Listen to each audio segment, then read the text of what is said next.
Hi, late starters. I'm your host, Andrea Vall. In today's episode of Quick Fix Friday, we're going to dive into some tools that you can use to help you research trends.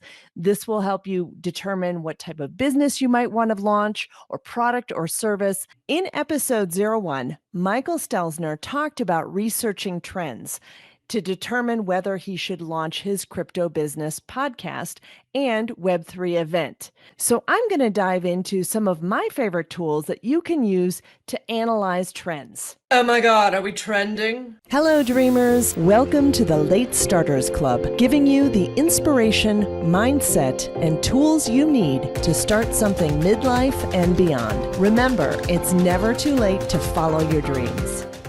In this example, I'm going to be talking about researching things around midlife crisis. Maybe you're considering monetizing your midlife crisis by launching a podcast. Perhaps it could be done. Your first step is Google. Start Googling the terms, seeing what questions come up. You can see people also ask section that gives you some great examples of questions.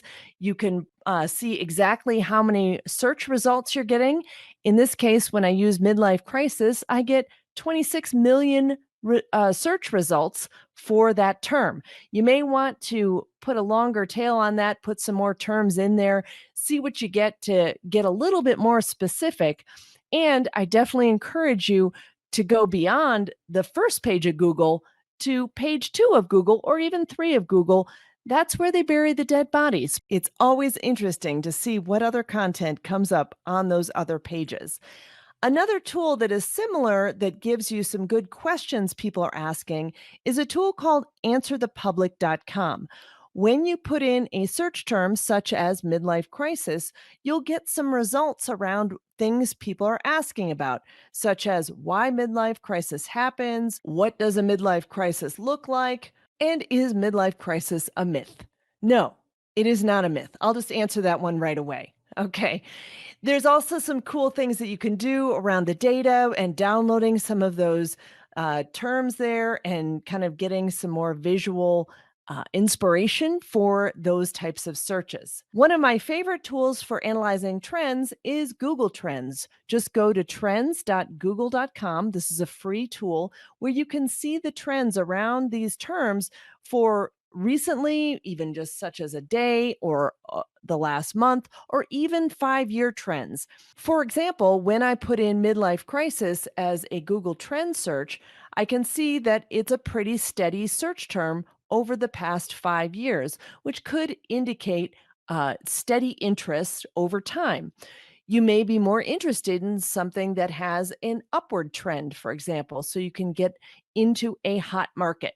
There's lots of other cool things you can do, such as comparing search terms and diving a little bit deeper into the regional terms for the world.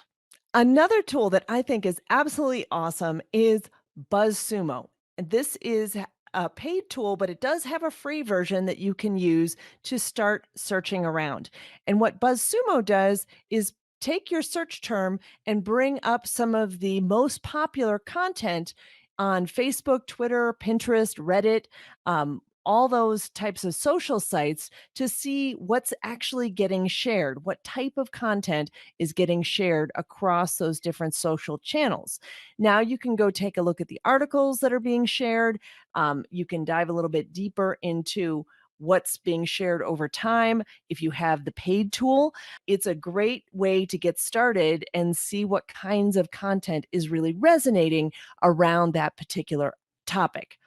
Another tool I like is Pew Research. Now, this is pewresearch.org, and they have a lot of research topics around trending things.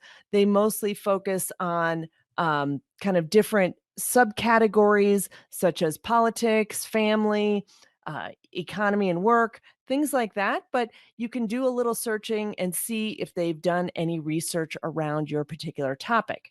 Another thing I think you should do is take a little poll of people who might be your target market. So see if you can find potential customers for your product or service or whatever that might be, and interview them, find out if it's something that they need, and maybe float it by some trusted resources that you have with maybe even a anonymous poll with something like SurveyMonkey so you can get some honest answers around your topic. And one of the best things you could do is launch your product service on the side if you can and see if people are actually buying it. That's always the biggest measure of how successful it might be, is float it out there into the world, see if you can actually get some sales to start with before you do a lot of difficult things such as creating a website or registering the name or things like that. You want to make sure it's going to be a little bit viable before you really invest a lot of time, money, and effort into your new idea. So thanks for joining us on Quick Fix Friday, and talk to you again soon. Hope that was helpful, and make sure you grab the free guide, Top Tools for Late Starters, on the website at latestartersclub.com. And let's turn dreaming into doing.